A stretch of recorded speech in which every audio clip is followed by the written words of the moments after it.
Hello students, आज मैं start करने वाला हूँ फंक्शन। फंक्शन बहुत ही इंपॉर्टेंट रोल रखता है पूरी कैलकुलस यूनिट के लिए, क्योंकि जितने भी कैलकुलस के चैप्टर हैं उनमें फंक्शन का यूज आएगा ही आएगा। जेई एडवांस का ऐसा बहुत कम क्वेश्चन होंगे जिनमें फंक्शन यूज नहीं आएगा कैलकुलस यूनिट के। तो ये बहुत ही इंपॉर्टेंट रोल है। जैसे कि अगर अपन को बिल्डिंग बनानी है तो उसके लिए पहले नींव बनानी पड़ती है, तो यहाँ पे पहले फंक्शन क्या है, नींव है। अगर ये स्ट्रांग नहीं होगा तो बाकी कैलकुलस के चैप्टर स्ट्रांग नहीं होंगे। और कैलकुलस यूनिट बहुत ही इंपॉर्टेंट है क्योंकि इससे 8 से 10 क्वेश्चन हर साल आते हैं। ठीक है, तो स्टार्ट करते हैं फंक्शन चैप्टर। फंक्शन को देखने के बाद, फंक्शन देखते हैं तो सबसे पहले माइंड में क्या आता है कि व्हाट इज फंक्शन। फंक्शन होता क्या है बेटा? तो अगर जनरल लैंग्वेज में समझें तो फंक्शन क्या है, एक टाइप की मशीन जिसमें अगर आपने कोई इनपुट डाला तो आपको क्या मिल गया, आउटपुट। यानी कि अगर मैंने एक मशीन बनाई जिसमें इनपुट डाल दिया, लेट्स सपोज x, ये f मशीन थी, तो अपन को आउटपुट क्या मिल गया, fx। तो फंक्शन क्या है बेटा, एक टाइप की मशीन जिसमें आपने अगर कोई इनपुट डाला है तो आपको क्या मिलेगा बेटा, आउटपुट मिलेगा। लेकिन इस मशीन की एक कंडीशन है। मशीन की कंडीशन क्या है कि हर एक इनपुट के लिए सिर्फ और सिर्फ एक आउटपुट होना चाहिए। अच्छा सर, ये क्या मतलब था, समझ में नहीं आया। ठीक है, तो देखो ऐसे समझते हैं कि अगर यहाँ मैथ्स की बात कर रहे हैं तो अपन फंक्शन किस में लेंगे बेटा, दो, एक इनपुट एक आउटपुट। तो यहाँ पे इनपुट और आउटपुट जो होगा वो क्या होगा, सेट होगा। तो मैंने एक सेट लिया ए, एक सेट लिया बी। ये इनपुट सेट है, मान लिया इसके अंदर 3 एलिमेंट हैं। यहाँ बी सेट है, इसके अंदर 4 एलिमेंट है। अब मैंने बोला अगर इनपुट में 1 डाला, आउटपुट क्या आया 4, 2 में डाला 5 आया, 3 में डाला 6 आया, तो क्या ये फंक्शन होगा?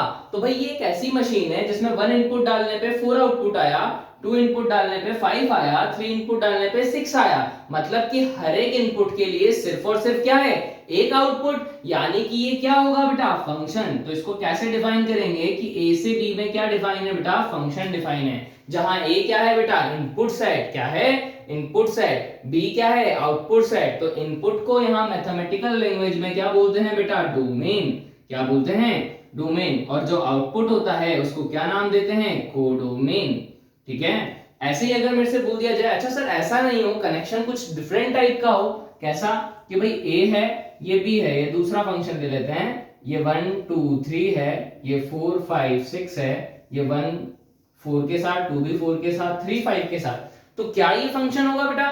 तो अब देखिए यहां पर भी अगर फंक्शन की मैंने डेफिनेशन क्या बोली कि function is a type of machine. Function एक टाइप की क्या है, मशीन, जिसमें कोई इनपुट डाला तो क्या निकलेगा, आउटपुट। लेकिन एक इनपुट के लिए क्या होना चाहिए, एक ही आउटपुट। तो यहां से अगर देखें तो 1 के लिए आउटपुट क्या था, 4, 2 के लिए भी क्या था, 4, तो एक एक ही आउटपुट है। 3 के लिए भी एक आउटपुट क्या है, 5। तो यानी कि ये क्या होगा बेटा, फंक्शन होगा, क्योंकि हर एक एलिमेंट के लिए सिर्फ और सिर्फ एक ही आउटपुट है, एक ही इमेज है। आउटपुट को कई लोग क्या बोलते हैं, इमेज। ठीक है, तो हर एक इनपुट के लिए क्या है बेटा, सिर्फ और सिर्फ एक इमेज। तो ये क्या होगा, फंक्शन। अच्छा, इसी तरह से अगर ऐसा आ जाए तो क्या ये फंक्शन होगा, ए बी 1 2 3 4 5 6 और 7। लेट्स सपोज मैंने सेट चेंज कर दिया, बी में मैंने अब 4 एलिमेंट मान लिए। देखिए, तो 1 अगर 4 से कनेक्टेड है, 1 अगर 5 से है, 2 6 से है, 3 7 से है, तो क्या ये फंक्शन होगा बेटा? अब देखिए यहां हर एक इनपुट के लिए कितने आउटपुट आ रहे हैं, तो भाई इस इनपुट के लिए कितने आउटपुट हैं, 2 आउटपुट। जबकि फंक्शन की डेफिनेशन क्या थी कि हर एक इनपुट के लिए सिर्फ और सिर्फ क्या होना चाहिए, एक आउटपुट। इस इनपुट के लिए 2 आउटपुट आ रहे हैं, इनके लिए तो एक एक है। तो ये दोनों तो फंक्शन के रूल को क्या कर रहे हैं, सेटिस्फाई। बट ये सेटिस्फाई नहीं कर रहा, मतलब कि ये फंक्शन नहीं होगा। इसी तरह से अगर कभी ऐसा आ जाए कि ये एक सेट है ए, ये एक सेट है बी, अगर लिख दिया 1 2 3 4 5 6, लेट सपोज 1 ये है, 2 ये है। ठीक है, अब 3 को मैंने क्या कर दिया, सिंगल। क्या कर दिया, 3 को मैंने छोड़ दिया। 3 की कोई इमेज नहीं है, 3 किसी से साथ कनेक्टेड नहीं है, तो ये क्या फंक्शन होगा? तो मैंने फंक्शन की डेफिनेशन क्या बताई थी, हर एक इनपुट। हर एक इनपुट मतलब एवरी इनपुट। तो यहाँ इस इनपुट की कोई इमेज है क्या, कोई आउटपुट है क्या इसके लिए, नहीं है।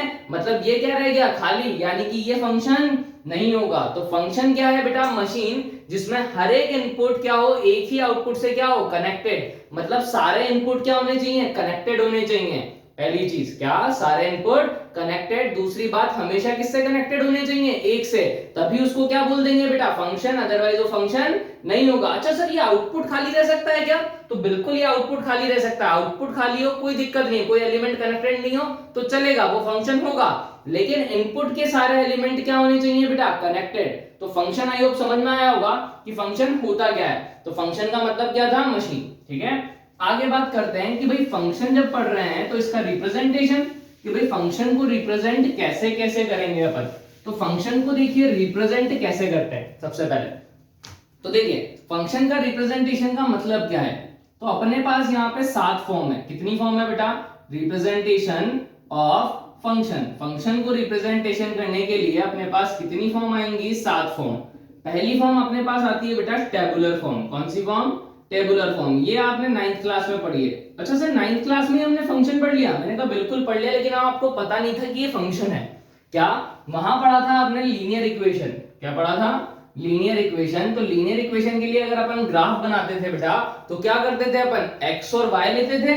अब x की डिफरेंट डिफरेंट वैल्यू डालते थे तो y की क्या आती थी, डिफरेंट डिफरेंट वैल्यू। तो उसको क्या बोलेंगे अपन, फंक्शन। क्या बोलेंगे, फंक्शन, क्योंकि उसमें भी अपन इनपुट डाल रहे थे x, आउटपुट क्या निकल रहा था बेटा, y। यानी अगर x के अंदर इनपुट डाला, जैसे कि अभी पिछला वाला ही सेट ले लेते हैं अपन, मैपिंग फॉर्म वाला, कि भाई यहां से सबसे पहला वाला a था, b था, ये 1 2 3 था, ये 4 5 6 था, पहला सेट जो मैंने बनाया था। तो अगर इसी को मैं टेबुलर फॉर्म में शो करना चाहूं तो कैसे कर दूंगा कि 1 इनपुट है तो इसके लिए आउटपुट कितना है बेटा, 4 है। 2 इनपुट है तो इसके लिए आउटपुट कितना है, 5 है। 3 इनपुट है तो आउटपुट क्या है बेटा, 6 है। नहीं, तो ये क्या कहलाएगा, फंक्शन। क्या कहलाएगा, फंक्शन। ये कौन सी फॉर्म हो गई, टेबुलर फॉर्म। क्या हो गई, टेबुलर फॉर्म। सेकंड अपने पास जो आती है वो है मैपिंग फॉर्म। जो अपन ने अभी डायग्राम बनाया ये किसको शो करता है बेटा, मैपिंग को।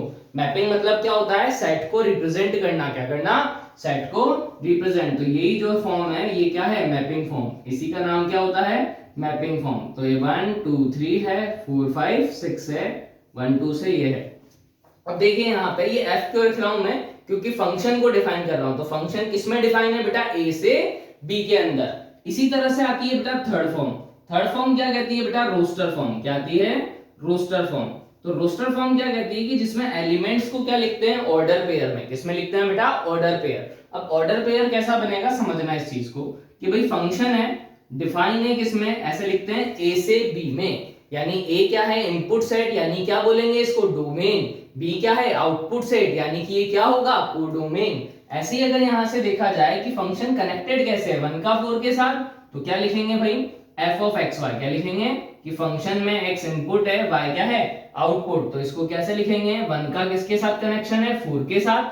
2 का किसके साथ है बेटा, 5 के साथ। और 3 का किसके साथ हो गया, 6 के साथ। तो ये क्या कहला जाएगी, रोस्टर फॉर्म।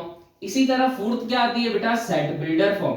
क्या आती है, set builder form. Set builder form का मतलब क्या होता है वो समझ लेते हैं, कि भाई सेट बिल्डर फॉर्म में अपन ने क्या लिखते थे, सेट में प्रॉपर्टीज क्या लिखते थे।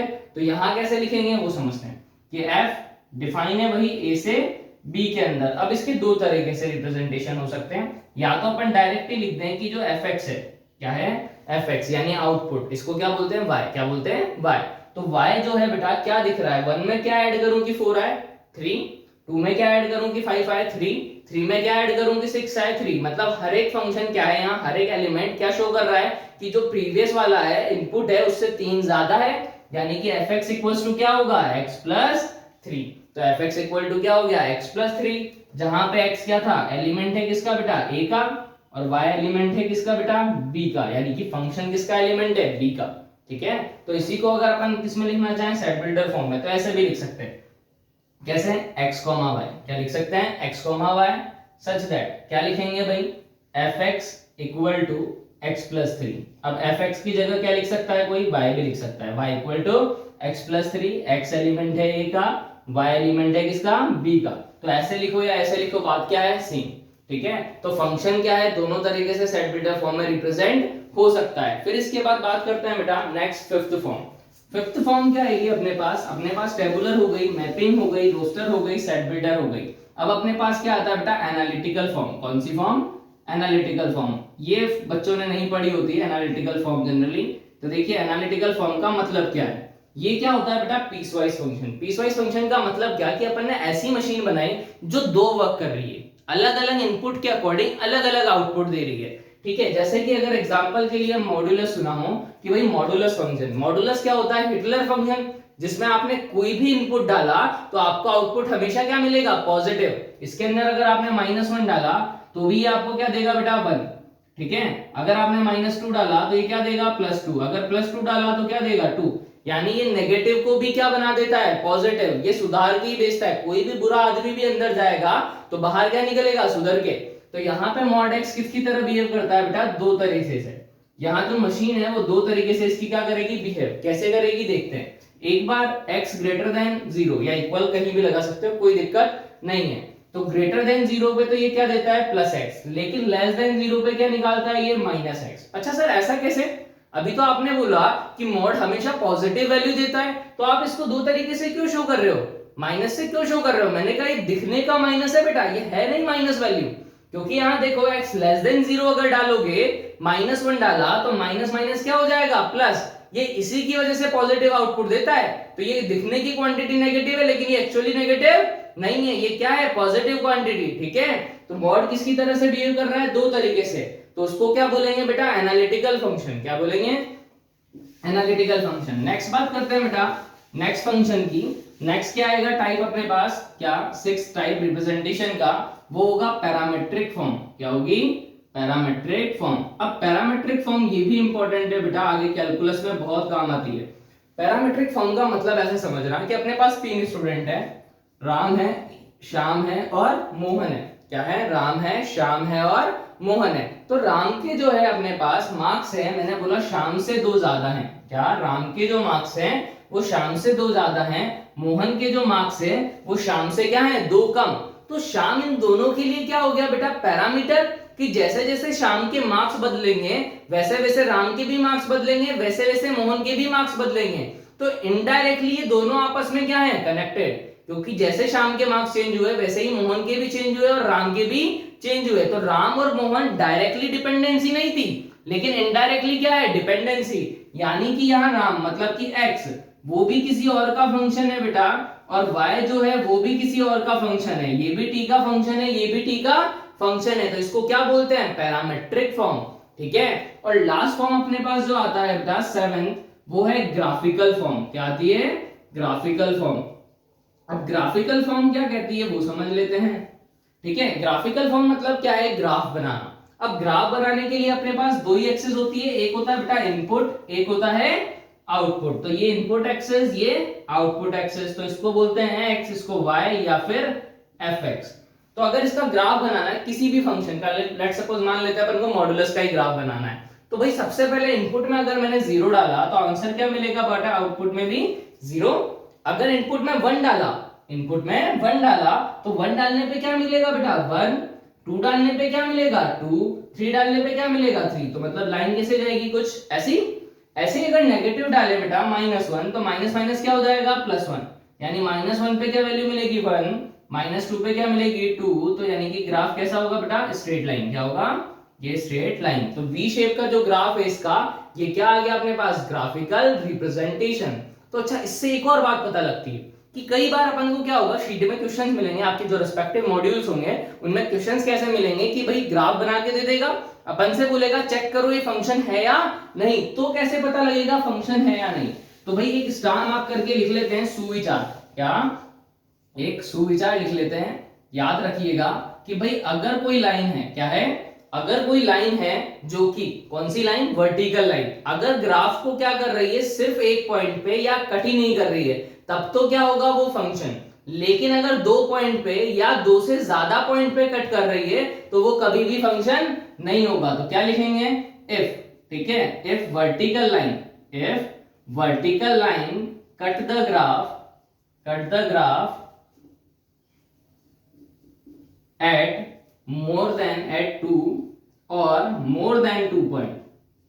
क्या, at 2 और मोर देन 2 पॉइंट, देन क्या बोलेंगे it is not function. Otherwise क्या होगा फंक्शन होगा, ठीक है।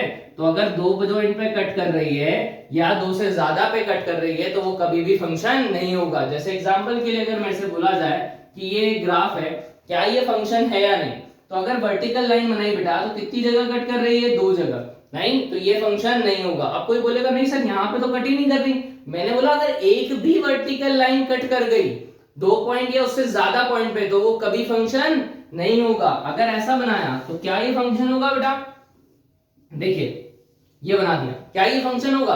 तो भाई ऑब्वियस है कि इसमें अगर वर्टिकल लाइन बनाई जाए तो ये सिर्फ कितने पॉइंट पे कट करेगी, हमेशा एक पॉइंट पे, यानी कि ये क्या होगा, फंक्शन, क्या होगा, फंक्शन। क्लियर?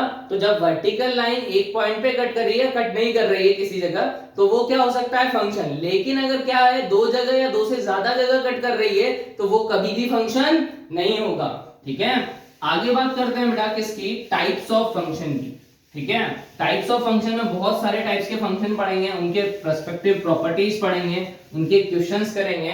जो सबसे ज्यादा इंपॉर्टेंट फंक्शन अपने पास होंगे टाइप्स ऑफ फंक्शन में, वो होंगे मॉडुलस, ग्रेटेस्ट इंटीजर और फ्रैक्शनल पार्ट। इनकी प्रॉपर्टीज भी बहुत इंपॉर्टेंट आती है, लेकिन पहले बेसिक से स्टार्ट करते हैं। तो टाइप्स ऑफ फंक्शन में पहला क्या आएगा बेटा, तो types of function, types of function में पहला फंक्शन अपने पास क्या आता है बेटा, कांस्टेंट फंक्शन। क्या आता है, कांस्टेंट फंक्शन। ठीक है, कांस्टेंट फंक्शन का मतलब क्या होता है बेटा, ठीक है, कि भाई ऐसा कोई फंक्शन, ऐसी कोई मशीन जिसमें आप कोई भी इनपुट डालो, आपको आउटपुट हमेशा क्या मिले, कांस्टेंट मिले। मतलब कि ये अपना बिहेव ही चेंज ना करे। मतलब अगर आपने कोई भी इनपुट डाला है, क्या डाला है, कोई भी इनपुट, तो इनपुट एक्सिस क्या होती है बेटा, ये वाली। आउटपुट एक्सिस कौन सी होती है, वाई एक्सिस। इनपुट को क्या बोलते हैं बेटा, डोमेन। क्या बोलते हैं, डोमेन। आउटपुट को क्या बोलते हैं बेटा, रेंज। क्या बोलते हैं, रेंज। जो अपने पास कनेक्टेड आउटपुट आते हैं बेटा, उसको क्या बोलते हैं, रेंज। डोमेन और रेंज के क्वेश्चन बहुत सारे करेंगे डिटेल में, लेकिन टाइप्स ऑफ फंक्शन के बाद। तो देखिए सबसे पहले क्या, कि अगर कोई भी फंक्शन बनाना है, मैंने बोला कि कांस्टेंट फंक्शन को शो कैसे करेंगे, तो fx इक्वल टू k। के क्या है, कोई भी कांस्टेंट, ये 1 भी हो सकता है, 2 भी हो सकता है, 3 भी हो सकता है। तो अगर fx इक्वल टू k है, यानी इसमें इनपुट में कुछ भी डालो, आपको आउटपुट हमेशा क्या मिलने वाला है बेटा, k। मैंने मान लिया ये k डिस्टेंस है, तो 0 पे भी k मिलेगा, 1 पे भी k मिलेगा, 2 पे भी k मिलेगा, 1.1 पे भी k मिलेगा, सब पे क्या मिलेगा, 1 या k मिलेगा। यानी कि क्या होगा बेटा, अपने पास आउटपुट हमेशा k आएगा। आप -1 रखोगे तो भी k मिलेगा, -2 रखोगे तो भी क्या मिलेगा, k। तो यानी हर एक पे वैल्यू क्या मिलेगी, k। तो इसकी ग्राफ क्या होगा, हॉरिजॉन्टल लाइन। क्या होगा, हॉरिजॉन्टल लाइन। तो अगर मुझसे बोला जाए इसका डोमेन क्या है बेटा, तो डोमेन तो अपन कुछ भी डाल सकते हैं इनपुट, तो क्या होगा, रियल नंबर। अगर मेरे से बोला जाए रेंज, रेंज क्या होता है, आउटपुट। तो आउटपुट अपन को क्या मिल रहा है बेटा, सिर्फ ओनली ऑन k, यानी कि आउटपुट सिर्फ क्या मिल रहा है, k। तो यानी कि ये क्या होगा, इसकी रेंज। ठीक है, ये कर्ली ब्रैकेट में लिखने का मतलब क्या है, सिर्फ k मिल रहा है अपन को। ठीक है, तो ये क्या हो गया, कांस्टेंट फंक्शन। इसी तरह से आते हैं बेटा किस पे, मॉडुलस फंक्शन पे। मॉडुलस के पहले चलो बात कर लेते हैं सेकंड फंक्शन, आइडेंटिटी की। किसकी, आइडेंटिटी की। ये भी बेसिक फंक्शन है। आइडेंटिटी फंक्शन का मतलब क्या है, आइडेंटिटी का मतलब क्या होता है बेटा, अपनी पहचान। तो वैसे ही फंक्शन की पहचान, मतलब कि जो इनपुट डाल रहे हैं वही क्या आ जाए बेटा, आउटपुट, तो उसको क्या बोलेंगे, आइडेंटिटी फंक्शन। यानी कि अगर अपन को fx इक्वल टू क्या दे दे, x। क्या दे दे, x, तो इसको क्या बोलेंगे, आइडेंटिटी फंक्शन। कि जो आपने इनपुट डाला है वही क्या निकला है, आउटपुट। यानी 0 डाला तो क्या मिला, 0, 1 डालेंगे तो 1, 2 डालेंगे तो 2, तो ग्राफ कैसा जाएगा, ऐसा। ऐसे ही -1 डालेंगे तो -1, -2 डालेंगे तो -2, तो इसका ग्राफ कैसा हो गया, एक लाइन। क्या हो गई, लाइन। तो अगर मेरे से बोल दिया जाए इसका भी डोमेन बताइए, क्या बताइए, डोमेन। तो डोमेन क्या होगा इसका, डोमेन मतलब क्या होता है बेटा, इनपुट वैल्यूज। ठीक है, तो इनपुट वैल्यूज क्या है, कुछ भी डाल सकते हैं, कोई दिक्कत वाली बात नहीं है। यानी डोमेन क्या है इसका, रियल नंबर। अगर बात करें इसकी रेंज की, तो रेंज में क्या होता है, आउटपुट वैल्यू। देखिए आउटपुट कहां से चलेगा, माइनस इनफाइनाइट से प्लस इनफाइनाइट जाएगा ये भी, क्योंकि भाई मैंने अगर -3 डाला, -3 भी मिलेगा, -4 डाला, -4 भी मिलेगा, -1000 डालूंगा, -1000 भी मिलेगा, +1000 डालूंगा, 1000 भी मिलेगा। मतलब नीचे वैल्यू से पूरी ऊपर वैल्यू तक मिलेगा, माइनस इनफाइनाइट से इनफाइनाइट। यानी रेंज क्या होगी बेटा, इसकी रियल नंबर। तो अपने पास पहला फंक्शन पढ़ लिया कांस्टेंट की, बेसिक सा फंक्शन। आइडेंटिटी भी क्या है, बहुत बेसिक सा फंक्शन। अब आते हैं मॉडुलस पे, जो इंपॉर्टेंट है और उसके क्वेश्चंस भी बहुत सारे करेंगे, जेईई मेंस से लेके जेईई एडवांस तक के लेवल के। तो आते हैं किस पे बेटा, मॉडुलस फंक्शन पे। तो देखिए मॉडुलस फंक्शन,